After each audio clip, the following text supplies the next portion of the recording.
My Boat Rocks.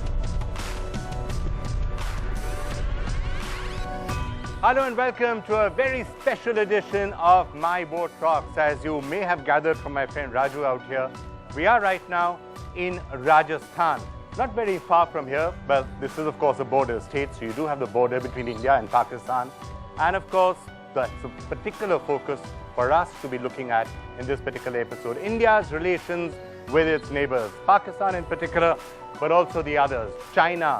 Which country should India really be thinking about? And we have a fantastic audience and special guests here. Thank you all so much for coming for this. This episode, as I said, of My Boat Rocks, really focusing on India's relations with its neighbors, especially with Pakistan. But thank you all for being here. Before I introduce the special guests we've got, I want to start off with the political theme first. How many of you are going to vote in these elections? And in Rajasthan, state elections coming. How many of you are going to vote? Green flags, anybody who's not going to vote. Okay, all of you are going to vote. Why do you think it's important to vote? It's our democratic right, first of all, and if it's not the youth who take up the mantle, then who will? Can I ask you all a leading question? Whom do you think is winning right now in Rajasthan? Who's winning in Rajasthan? Any gut feeling?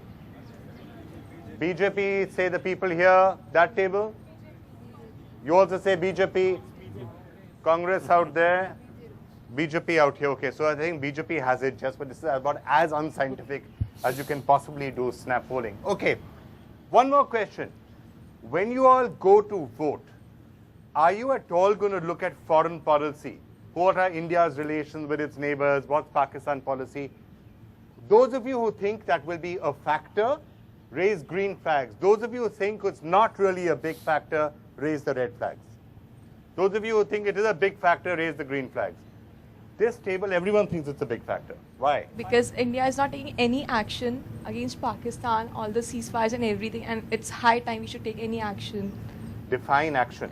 Action, I'll not say talks because there has been lots of talks and nothing is happening till now. So some strict action.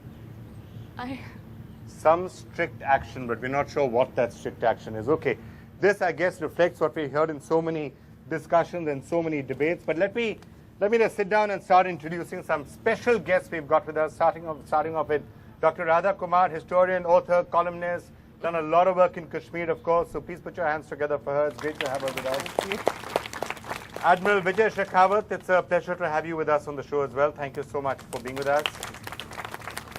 Mr. K.C. Singh, who's a former Secretary, Ministry of External Affairs, and he's been a coordinator for counter-terrorism as well, so maybe you can answer some of the questions that are being thrown out here. And one of the leading political scientists of Rajasthan, Professor Naresh Tajich. Thank you so much, Naresh, for being with us. Thank you all so much for being here. Okay, can I just ask all of you though, I mean, seeing as this is election season, some people did say, a lot of people here had green flags saying, yes, foreign policy will be a major factor. Historically, do you think people care about foreign policy when they're voting? No.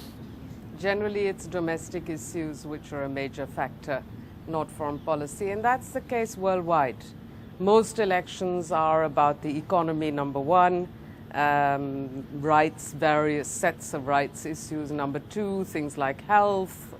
Foreign policy is generally a very distant second, unless you're at war. If you're in a situation of war or you're in a situation of conflict, that has happened in the past. But there are times when tempers have been raised, and then suddenly that's it. And it's actually not, it's happened in 71, it happened, you could argue after the Kargil war it happened. So there have been lots of situations when that slightly inflamed sentiment has helped one side or the other. Absolutely. Do you see that happening at all? Inflamed sentiments in the run-up to the election? We are seeing all these ceasefires, but do you think passions and tempers are going to rise ahead of the elections? That's generally right, and that's why after the 26/11/2008, as you know, the elections were held very soon thereafter, but Congress were able to contain it by changing the chief minister, fixing responsibility, etc. So they didn't pay the price for it. Otherwise, effectively, it was a major security lapse leading to an unprecedented attack on India, but they managed to get over it. But there are times where it may flow into domestic policy, and particularly if the challenge is there. Like now, Modi is posing a challenge. So with Mr. Modi questioning them, and so it'll be for him to turn it into an issue if he thinks there is a lapse there. and then it plays into domestic politics. But yes, generally it doesn't. Okay, so Pravadaji, if I can just ask you, to start off with, specifically here in Rajasthan, do you see it being an issue? Well, I think. And in the state election, before I come to the national election, yes. state elections are normally more about local issues. So does foreign policy play a role at all? I don't think that foreign policy is a big issue in Rajasthan, because Rajasthan has its own problems. There is another important factor in this election, and that is that it is a semi-final to the final of the national election. So I think this election will be used by national parties to flex their muscles and to see that how their election can win an election.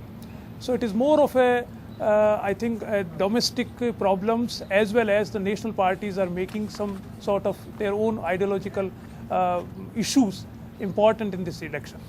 Okay. And Vikram, we can see now Sri Lanka, whether Prime Minister should go for the Commonwealth Summit or not. It's an issue in Tamil Nadu, and that's impacting the behavior of the national government.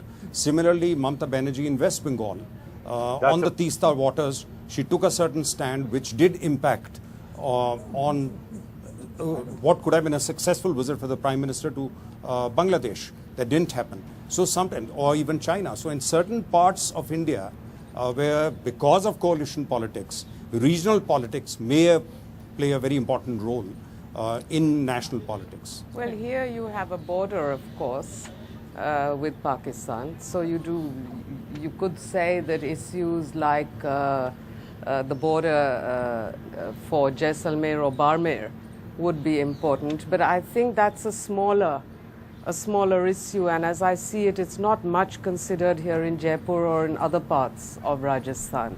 Okay.